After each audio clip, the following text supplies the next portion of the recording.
जय माता दी। नमस्ते। मैं हूं धर्मेंद्र कुमार मिश्रा और आप देख रहे हैं हमारे यूट्यूब चैनल। आज के इस वीडियो में हम लोग सितंबर 2021 के व्रत और त्योहारों के बारे में जानेंगे। सितंबर का महीना काफ़ी खास रहने वाला है क्योंकि इस महीने कई प्रमुख व्रत त्यौहार आने वाले हैं। सितंबर में पितृ पक्ष का प्रारंभ होगा। इसके अलावा अजय एकादशी, शनि त्रयोदशी, शिक्षक दिवस, पिठौरी अमावस्या, हरितालिका तीज, गौरी हब्बा, गणेश चतुर्थी, ऋषि पंचमी, विश्वकर्मा पूजा, जीवित पुत्री का व्रत जैसे बड़े बड़े व्रत और त्यौहार भी इसी महीने आएंगे। तो चलिए अब जानते हैं सभी त्योहारों के तारीख, दिन और उसके महत्व के बारे में। तो सबसे पहला जो व्रत है वो 3 सितंबर 2021 को अजय एकादशी है। भाद्रपद मास के कृष्ण पक्ष की एकादशी को अजय एकादशी मनाई जाती है।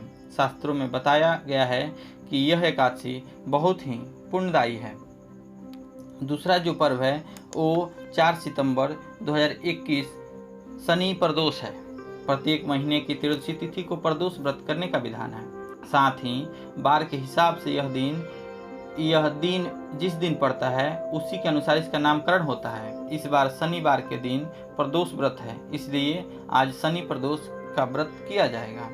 इसके बाद जो व्रत है वो 5 सितंबर 2021 को मासिक शिवरात्रि है। इस दिन भगवान भोले भंडारी भगवान शिव की पूजा उपासना की जाएगी। महाशिवरात्रि व्रत भगवान शिव के लिए निमित्त है और यह हर माह के कृष्ण पक्ष में प्रदोष व्रत के बाद किया जाता है। इसके बाद जो अगला व्रत है वो है 7 सितंबर 2021 पिठौरी अमावस्या। भाद्रपद अमावस्या को पिठौरी अमावस्या कहा जाता है। इस अमावस्या पर पितृ तर्पण आदि धार्मिक कार्यों में कुश का प्रयोग किया जाता है, इसलिए इसे कुशाग्रहणी अमावस्या भी कहा जाता है। इसके बाद 9 सितंबर 2021 हरितालिका तीज का व्रत है। भाद्रपद के शुक्ल पक्ष की तृतीया को मनाई जाती है यह व्रत। इस दिन सभी सुहागिन महिलाएं भगवान शिव और माता पार्वती के अपने सुहाग की सुख समृद्धि के लिए प्रार्थना करती हैं और उनकी लंबी आयु का वरदान मांगती है। यह व्रत निर्जल रखा जाता है। इसके बाद 10 सितंबर 2021 को गणेश चतुर्थी है। भाद्रपद मास के शुक्ल पक्ष की चतुर्थी तिथि को गणेश चतुर्थी कहा जाता है, जिसमें भगवान गणेश की विधि विधान से पूजा की जाती है। इसके बाद 12 सितंबर 2021 स्कंद षष्ठी है। हर महीने के शुक्ल पक्ष की षष्ठी तिथि को स्कंद षष्ठी का व्रत कहा जाता है। इस दिन भगवान कार्तिकेय की पूजा अर्चना की जाती है। भादों का छठ भी इसी दिन होता है। अब 17 सितंबर 2021 विश्वकर्मा पूजा है। काम में बरकत लाने के लिए भगवान विश्वकर्मा की पूजा की जाती है। कन्या संक्रांति के दिन पहले इंजीनियर माने जाने वाले भगवान विश्वकर्मा का जन्म हुआ था। इसी कारण हर साल विश्वकर्मा जयंती 17 सितंबर को मनाई जाती है, जिसे विश्वकर्मा पूजा भी कहते हैं। अब 18 सितंबर 2021 को शनि प्रदोष व्रत है। प्रत्येक महीने की त्रयोदशी तिथि को प्रदोष व्रत करने का विधान है। साथ ही बार के हिसाब से यह जिस दिन पड़ता है उसी के अनुसार इसका नामकरण होता है। इस बार शनिवार के दिन प्रदोष का व्रत है, इसलिए आज शनि प्रदोष का व्रत किया जाएगा। इसके बाद जो व्रत है वो है 19 सितंबर 2021 अनंत चतुर्दशी व्रत।